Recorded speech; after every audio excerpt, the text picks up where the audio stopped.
Aujourd'hui, avec l'acquisition de ce site, le conservatoire finalise en fait, on va dire, la continuité majeure de dunes et de forêts qui se trouvent depuis Cap-Breton jusqu'à la Benne. On intervient sur ce secteur depuis les années 81, donc vous voyez, ça fait plus de 30 ans quand même. Et ça, c'est la dernière pierre à l'édifice qui permet de constituer une continuité globale d'espace de nature.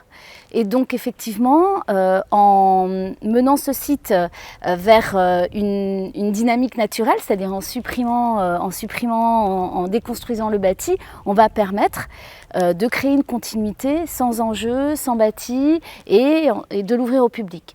Sur ce site-là, le conservatoire avait depuis très longtemps envisagé une intervention puisqu'elle est inscrite dans la stratégie 2050 du conservatoire. Comme je vous disais, c'est pour la constitution de cette trame consolidée d'espaces naturels. Et effectivement, en supprimant cet enjeu bâti, on va permettre de supprimer un enjeu érosion, on va dire, puisque là, effectivement, la libre évolution sera laissée à la nature et donc il n'y aura plus d'enjeu bâti et voilà, sur ce secteur.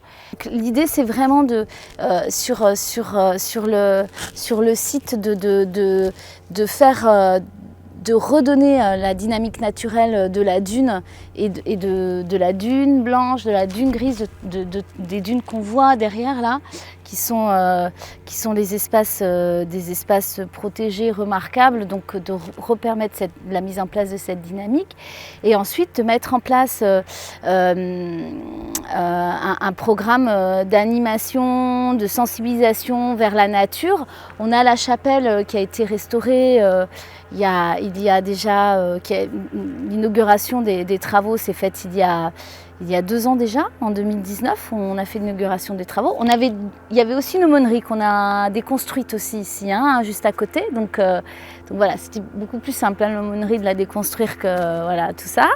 Mais donc là, il y a une volonté avec les partenaires de mettre cette chapelle au service du territoire aussi et au service de l'accueil du public pour réaliser des animations, des expositions, qu'elles soient utiles au discours aussi de sensibilisation à l'environnement et puis d'inscription dans le territoire et de tout ce qui se passe dans le territoire.